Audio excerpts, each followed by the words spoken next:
பழம்பெரும் பாலிவுட் நடிகர் தர்மேந்திரா காலமானார். வயது மூப்பு காரணமாக ஏற்பட்ட உடல்நலக் குறைவால் வீட்டிலேயே சிகிச்சை பெற்று வந்த நிலையில் உயிரிழந்தார். இது குறித்தான கூடுதல் தகவலோடு இணைகிறார் எமது சிறப்பு செய்தியாளர் காயத்ரி. வணக்கம் காயத்ரி, தகவல்களை பகிரலாம்.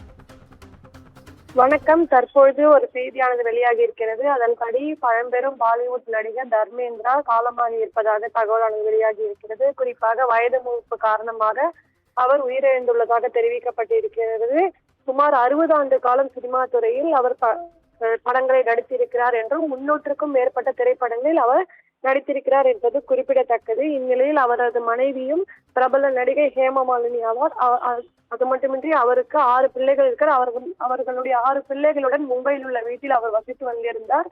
இந்நிலையில் தற்பொழுது அவர் உயிரிழந்ததாக ஒரு தகவலானது வெளியிடப்பட்டிருக்கிறது. ஏற்கனவே ஓரிரு நாட்களுக்கு முன்பாக தர்மேந்திர அவருக்கு உடல்நல சரியில்லை என்றும் சிகிச்சை பெற்று வந்த நிலையில் உயிர் பிறந்தார் என்ற ஒரு தகவலானது வெளியானது. ஆனால் அவருடைய மகள் இஷா தியோல் அதுபோன்று இல்லை என்றும் தன்னுடைய தகப்பனார் நல்ல முறையில் இருப்பதாகவும் அவர் தெரிவித்திருந்தார். இந்நிலையில் நேற்றைய தினம் அவருக்கு மூச்சு கோளாறு ஏற்பட்டதன் காரணமாக மும்பையில் உள்ள மருத்துவமனைக்கு அவர் அழைத்து செல்லப்பட்டார். மீண்டும் அவர் வீடு திரும்பி அங்கு சிறிது சிகிச்சைகள் மேற்கொள்ளப்பட்டு மீண்டும் அவர் வீட்டிற்கு அழைத்து வந்திருக்கின்றனர். இந்நிலையில் தற்பொழுது அவர் வீட்டில் அவருடைய உயிர் பிரிந்திருப்பதாக கூறப்படுகிறது.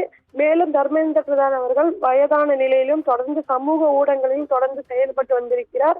அது மட்டுமின்றி குறிப்பாக ஆரோக்கியமான வாழ்க்கை முறை, இயற்கை வாழ்க்கை முறையை ஊக்குவிக்கும் வீடியோக்களை வயதான காலத்திலும் அவர் வெளியிட்டு வந்திருந்தார் என்பது குறிப்பிடத்தக்கது. இந்நிலையில் 60 ஆண்டு காலம் சினிமா துறையில் பணியாற்றிய ஒருவர் தற்போது உயிரிழந்திருக்கிறார் என்பது சினிமா துறையில் ஒரு பெரும் அதிர்ச்சியை ஏற்படுத்தி இருக்கிறது. அதே போன்று 300க்கும் மேற்பட்ட படங்களில் அவர் நடித்துள்ளார் என்பது குறிப்பிடத்தக்கது. தகவல்களுக்கு நன்றி காயத்ரி.